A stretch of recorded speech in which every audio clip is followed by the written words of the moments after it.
So, let's start here. What is an entrepreneur? If I may just share with you a concept, it's known in Silicon Valley as go back to first principles. When all else fails, let's go back to first principles, which means the very basic essence of what you want to do. So I said, you want to be in agriculture? She said, sure. So I said, go back to first principles. What is agriculture about? So it just provides food for a population. So I said, great. What is the highest part of the food chain that needs the least amount of investment to access? Anyone? That's retail. I can buy and sell.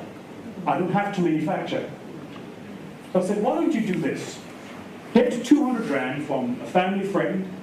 You know the 3 Fs we talk about in angel funding, family, friends, and fools. And the reason they call them that is because they never get their money back. So I said, get 200 Rand from one of the 3 Fs. Go and buy yourself eggs. If you don't like eggs, buy some bacon. I wouldn't buy bacon because it's going to spoil. It needs to be refrigerated. Buy eggs. Stand in the corner and sell those eggs to people who come past you at the corner. Turn your 200 into 4. Go back and buy the same batch in equal number. Turn the 4 into 8, the 8 into 1,006, 1,006 into 3.2, 3.2 into 6.4. You get it. I said, to get yourself to the point of 98,000 Rand. Now, I'm doing the math for her. I said, when you get to the point of 98,000 Rand, odds are you would have had credibility, reputation, and reached critical mass within a very specific confines of a square meterage. At that point, you do what American drug dealers do. Recruit somebody else to sell it for you. So get somebody else to stand on the corner, get 4, maybe 5 of them, give them your merchandise, and tell them whatever they sell, you will pay them a 10% margin. It doesn't matter after all, you make 100% margin. You're a 50% GP business. So if you give them 0.5 of your 50%, it really isn't that complex. When you do that, you now have people working for you selling your merchandise. What have you done now? You've proven you have a market that needs a commodity, that you know how to sell that commodity, and that you understand the system of entrepreneurship, which, by the way, is nothing more than money in and money out. At the true essence of business is money in, money out.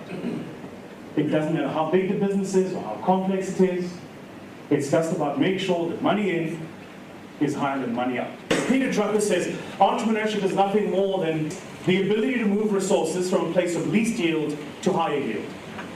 And what that really means is if your resources is your ability, your mind, your intellectual capital, and you're earning X amount where you're working, and you leave and start a new company, you use the same resources for a higher yield. That's all entrepreneurship is.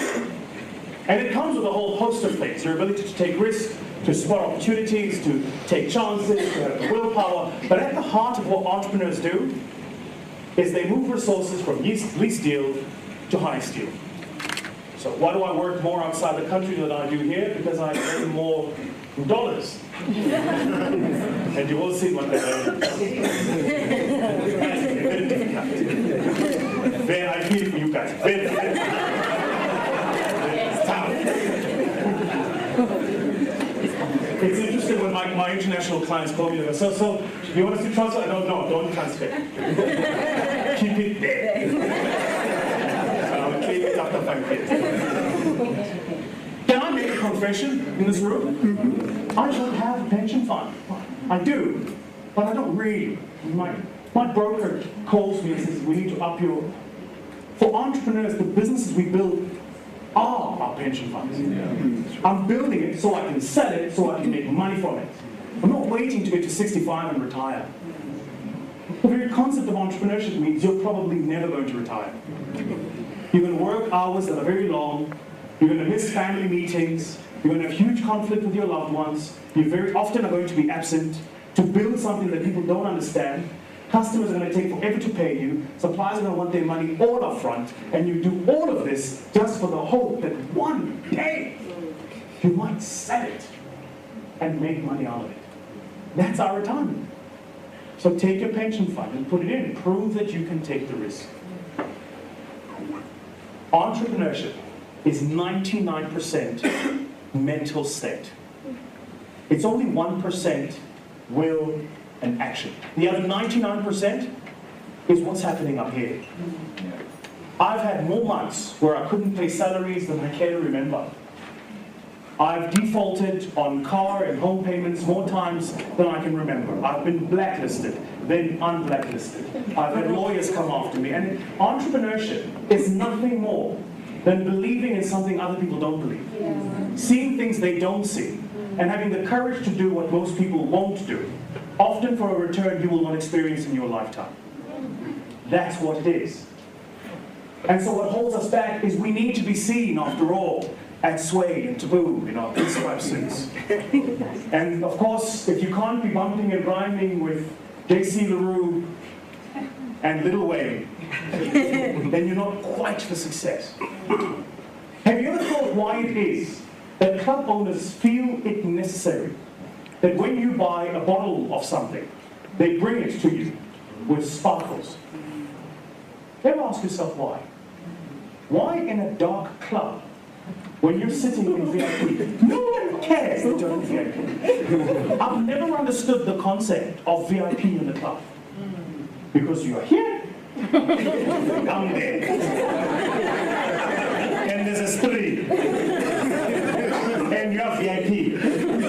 We're in the same club, listening to the same music, but you're VIP. And what do you have to do to get into VIP? Buy the bottle. And what do they do when they bring you the bottle? Put sparkles on it. You never thought why? Well, what's the point of buying a bottle and being a VIP if people can't see me doing it? So you're not doing it for yourself. You're doing it once again to reflect to society that look at me, I can be VIP. You're there. Of course, what you're not telling them is on the 14th of the month, you'll start calling family friends, asking them for 50 rand for petrol. And the price of petrol is now 500 rand. But we don't get into that conversation. My honest plea, specifically to young black people in this room, is long before we speak about how to access money and how to build a better country and how to fight economic apartheid. Let's just first change our minds. Let's deal with what's in here. In truth, until we decolonize what's happening up here, everything else that we do will just fade. It will not succeed. More of us here know more about New York and Los Angeles than we do about Windhoek, Makoko, and Kibelalana.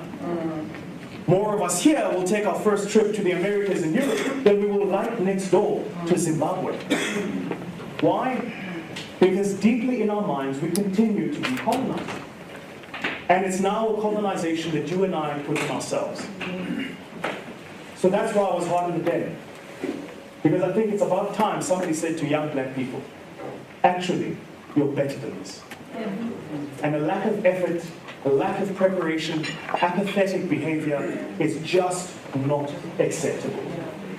Because if we create a narrative that says it's okay, then it is okay. Then we will breed children that pass maths with 33% and wonder why we're not building scientists in South Africa. Any of you here ever heard of a business called Tibos Gotas? How many of you have heard of a business called Kota Joe? Yeah? Do you know how much money Kota Joe made last year? Any takers? Hazard a guess? Hazard a guess. Give me a number. Maybe 20 million. So Tibos Gotas is a very interesting business run out of Tembisa. This guy named Tao, been running it for about 13 years, makes the most amazing kota you will ever taste. Really is just amazing. Running it for 13 years, last year he did about 50,000 rand in his business, and it's dying and dwindling. Tibos Gotas is about 3 years old. It made 43 million last year. Kota Joe, right? So let's be clear. Same commodity, same market, same customers, same product, same exit price, completely different economic fortunes. Why? Because Tibos Gotas thinks about it the same way my grandfather thought about it. And this for me is when it became personal. My grandfather opened his puzzle shop in 1978. 1978 was a year after Steve Biko was brutally murdered by the apartheid police. It was 2 years after the massacre of the young students in Soweto. He opened his first puzzle shop. The reason he opened this puzzle shop was to be able to send his kids to school. That was it. No other reason. In the same year of 1978, 4 entrepreneurs met in Stellenbosch and put together a little bit of money, bought a group of chain stores that were run by independent families and co-named the chain stores ShopRite. My grandfather died in 2008, so too did his one spaza shop. ShopRite last year, we saw about 2 weeks ago when they released the numbers, did 118 billion rand in turnover. Same business, same commodities, same customers, same economic fortunes. Vastly different results. So what's the problem? It's up here. Our thinking is wrong. We have a give me mentality. And before we access or we do, somebody must first give. They must first give me the 10. Then they must give me the funding to make it work. Then they must give me the payment on time so I don't have to manage my working capital. Yeah? And until that changes, unfortunately, not much is going to change.